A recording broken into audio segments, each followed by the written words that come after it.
Hello again, and welcome to Strategies for Living with author and international speaker Doug Sparks. In this episode, Doug explains a strategic plan and how to create one. And now, here's Doug. Hello, everybody. Thanks for joining us for another episode. We're continuing our discussion regarding creating a strategic plan, how you go about doing that and executing it.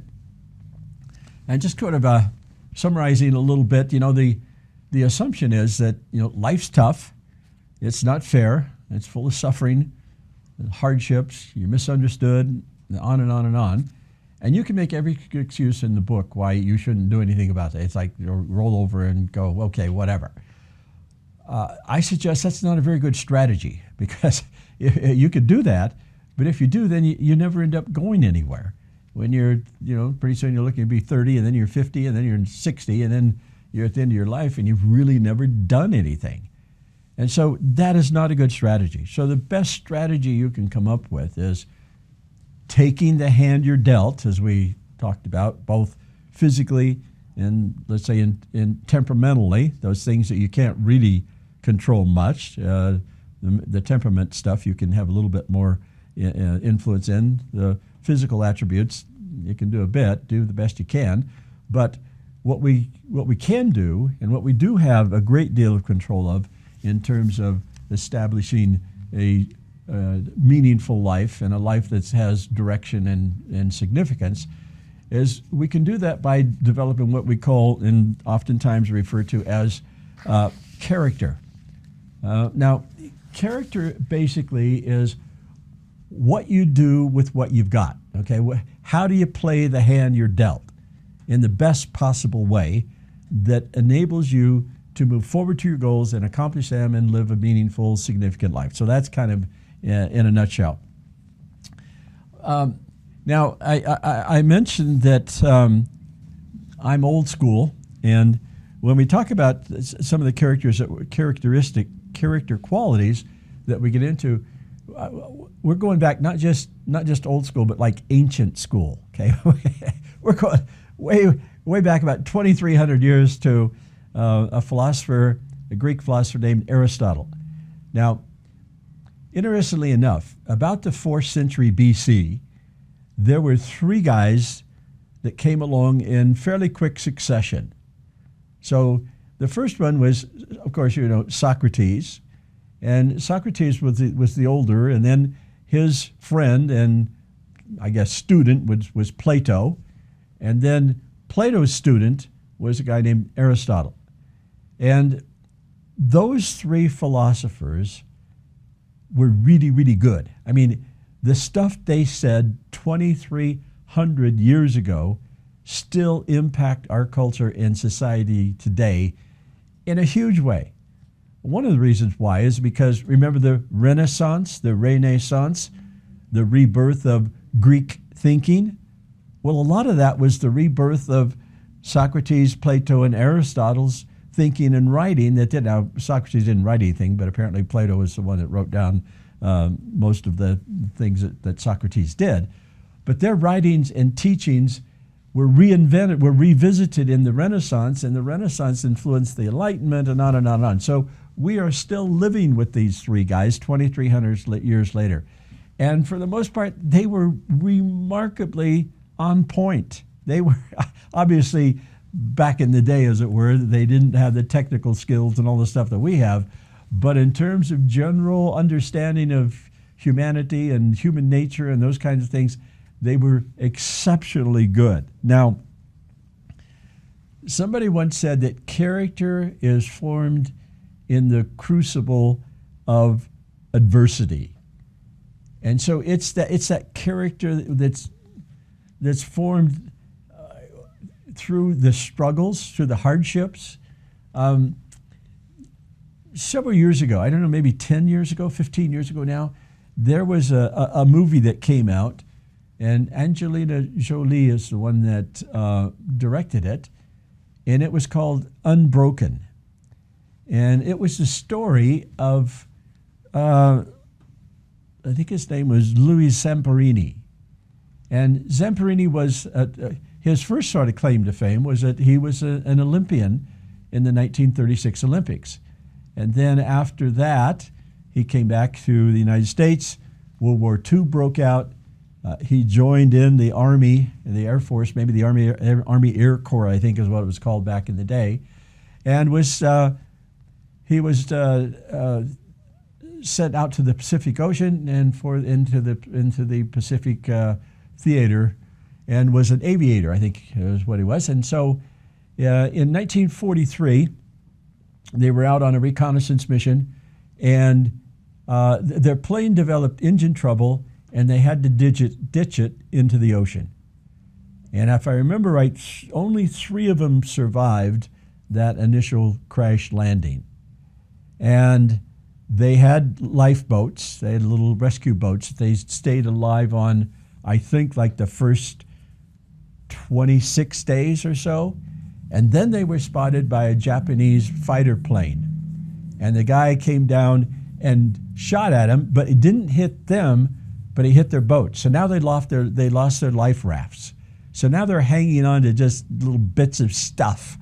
And they float for another 22 days. One of them dies, and there's 2 of them that are left. And they finally, after 47 days of floating in the ocean, are captured by the Japanese and sent to POW camps. And the story of their survival, of Louis' survival, is one that's just extraordinary human courage at its best. There was one of the leaders of one of the prison camps that he was at that was just diabolical. I mean, there's no other way to describe it. Probably a psychopath of some kind, and enjoyed inflicting pain on the prisoners. And Louis was one of these tough guys. He didn't take, every time something came along, he sucked it up. And at one point, he was made to hold up a log above his head. And he was not a big guy. He was, of course, after he was 2 years in prison camp with being ill-fed and overworked, he was probably nothing but skin and bones.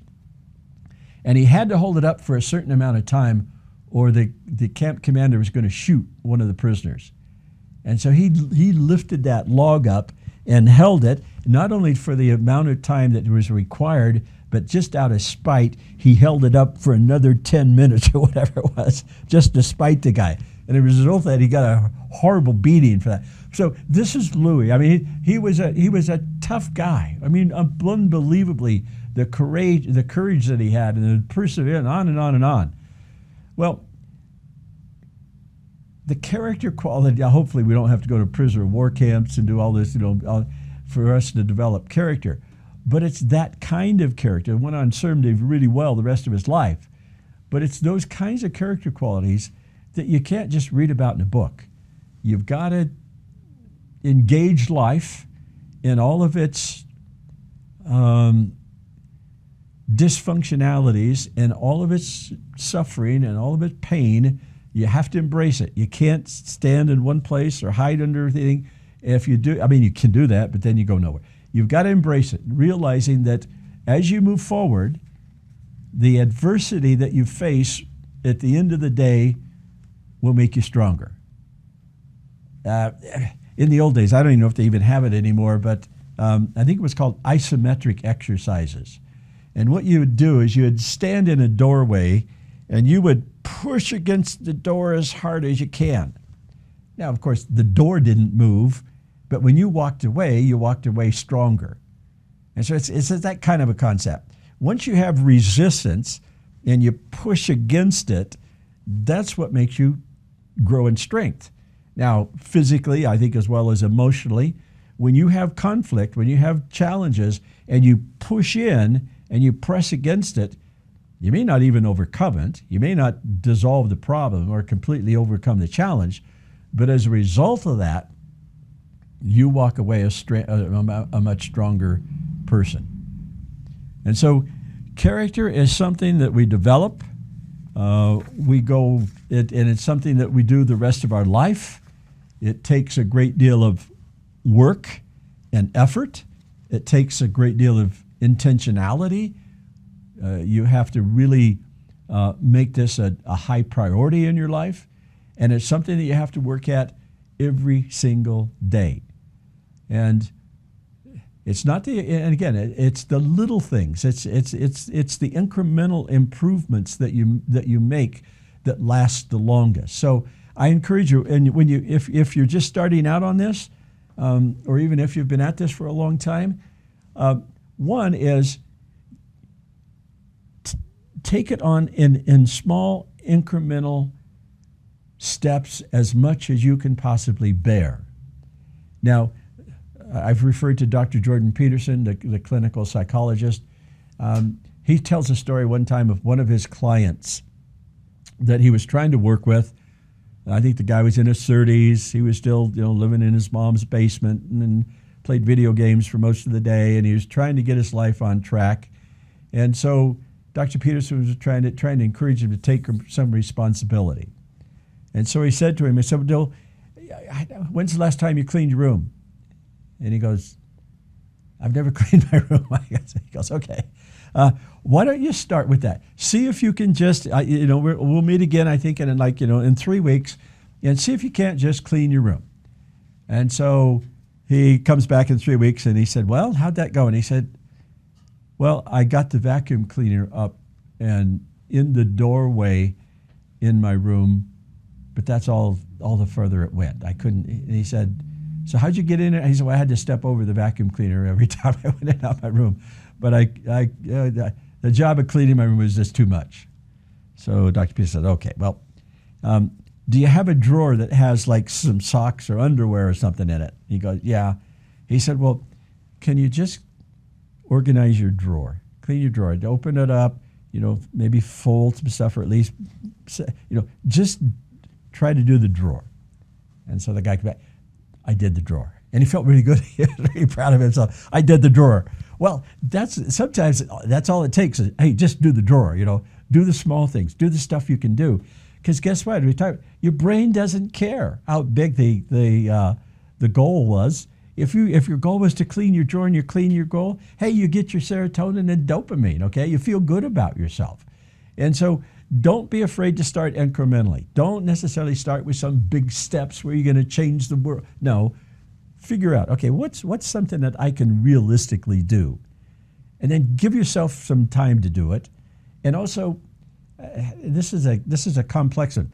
On the one hand, you want to hold yourself accountable and be disciplined.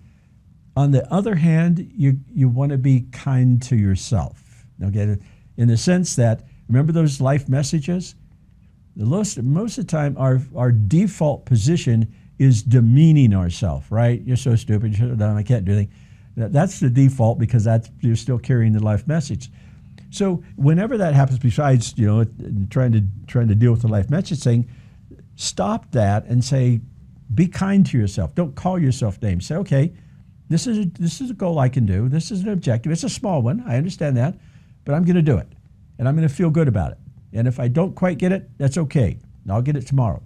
So what you're trying to do is slowly train yourself. And this, of course, a lot of you are way down the road from this, but a lot of you aren't. And you're trying to figure out, how do I get my life, how do I get order out of chaos? Let's put it that way. How do I make my life more orderly and less chaotic? Well, these are kind of small steps that you take. You got to take the small ones before you can take the big ones. Now, in terms of character qualities, one of the things that is paramountly important, we're going to talk about this first, and that is you have to take on personal responsibility. Particularly personal responsibility for yourself, right? So, when life happens, as we've talked about, it's not always pleasant. When life happens, our response to that is one of two things usually. There's obviously more than that, but let's just, for simplicity's sake, one or two things happens. One is we sort of become the victim, where we've had these events that happen to us, and then instead of taking the responsibility that we need to take, that, hey, I'm responsible for this if bad things are going on. Maybe it's because you're doing stupid things and then you're getting bad consequences. So, okay, I own that. I take responsibility for that. But then there's also the vagaries of life, just those life experiences that come along that, one, you're not responsible for in a sense that you didn't cause it. And number two, it's just part and parcel of being itself. And, you can go on and justify for why you are the victim. And in some cases, you are the victim. Obviously, you have in our criminal justice system, we have the perpetrators, and then we have the people that have been perpetrated upon as the victim. And therefore, you have two distinct entities. This one is the victim that was not responsible for or guilty of the perpetration. So you received it without any, I would say, responsibility for it. So it gets a little complicated in the sense that what do you do with that? Well, what do you do with that? You can't own the responsibility for something that's not yours, but what you have to own is the responsibility for how you respond to it, okay? So it wasn't your fault, but it is your problem. And as long as you put the blame off on somebody else, and it can be a realistic thing. This guy violated me, and he's guilty, and I'm not. Fair enough. But having been violated, now you are carrying some emotional consequences of that. If you don't own those emotional consequences and begin to rectify them, then they will eat you alive, okay? They will be the thing that will destroy you from the inside. You were not responsible. You were not guilty of the act, but it is your problem, and now you've got to deal with it. So you have to own that. And when we don't, and we continue to blame other people for our problems, then you start the downward cycle, and it can go dark very, very fast and go to places that's unimaginable. For example, Dr. Peterson, again, I really encourage you to watch Dr. Peterson. He is a prophetic voice in the wilderness, let me put it that way. I believe he's speaking truth into situations from a very profound, he's an intellectual, and he's easy to find. He's very popular right now. Listen, give him a listen. It'll be wonderfully helpful to you. You'll learn a lot. You'll learn a great deal. But in his clinical psychology profession, which he has published over 100 papers in various reviews, so he runs a research program himself. One of his interests, of course, was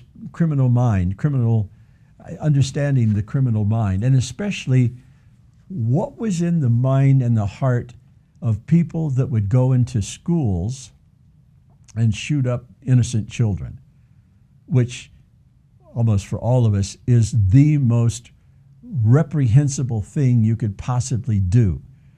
Because as I mentioned, one thing I see in my grandkids is they are so innocent. They're so pure. I mean, they're pure as the driven snow. They're just the preciousness of it. Who could possibly come in and just begin to shoot them at random, or go into a high school and just shoot as many people as you possibly could? You've got to go to a pretty dark place when you think something like that is okay, or you would do it. But what he found was this, that people who are disenfranchised, let's say, and who are not willing to engage in life itself, they become bitter. They become resentful. They pull back. And in that darkness, they end up with a rage against being itself or existence. And so in their twisted mind, what they say is, the best thing I can do, because this world sucks, it's horrible, it's awful, there's nothing but suffering, the best thing I can do is take as many people out of this as I possibly can. And then at the end, I'll probably die as well, but that's okay. I don't care. And so people who are the perpetrators of these horrible, indescribable events are often people who are raging against life being itself. So when you become the victim and you continue to blame others and you let anger morph into bitterness, morph into resentment, into rage, you're going to go to a really, really dark place. And so you can mitigate that process. And when bad things happen to you, you've got to be careful. You've got to be honest and realistic and say, you know what? It wasn't my fault, but it is my responsibility. It is my problem. I have to figure out a way to sort this out. I own it. And once you do that, you're probably 90% of your way on to healing and returning to a place of normalcy. Now, I don't want to minimize this, especially when it comes to verbal abuse, physical abuse, and particularly sexual abuse. When you've been violated like that, in many cases, not all, in many cases, your very being, your spirit has been violated and it's been wounded. And it is going to take some time and oftentimes maybe professional help for you to be able to overcome that, because it is no small thing. It is huge. But the sooner you can get away from being the victim, well, you were a victim, that's one thing, the event, but being the victim, or you live the victimness out, will only lead to a very dark place. Find some help. Find a way where you can begin to process this and come back to a point of come back to the point where you can even embrace it. Because I realize that what I'm talking about now, that may be beyond where you're at right now. Fair enough. Take the time, take the effort you need to get to the point where you can own it, where you can take responsibility, not for the action, but for your personal responsibility for the feelings and the emotions that you have inside, so that you can find wholeness and wellness, and then be a wonderful, positive attribute to your family and community around you. And so that event doesn't identify you, okay? No single event ever identifies who we are. And so I'm encouraging you to find a way to work your way back so you can own the responsibility, which will give you a chance to move on to well-being and get away and overcome the sense of being a victim. I just want to encourage you. You know, life's tough, but you're more than that. There's something that's transcendent within us as human beings. It's hard to explain, but you can do it, and you can make something out of yourself. So I just want to be an encouragement to you today. Take responsibility as best you can for your life. Make a plan. Have some goals. Get to feeling better. Get engaged. Get involved. Be all you can possibly be, because we need you. We need you in the world as a positive force. And so I just want to end this by saying, I really want to encourage you to do this. You can do it, and we're rooting for you. Thank you so much. Thanks for listening. Join us next time on Strategies for Living with Doug Sparks.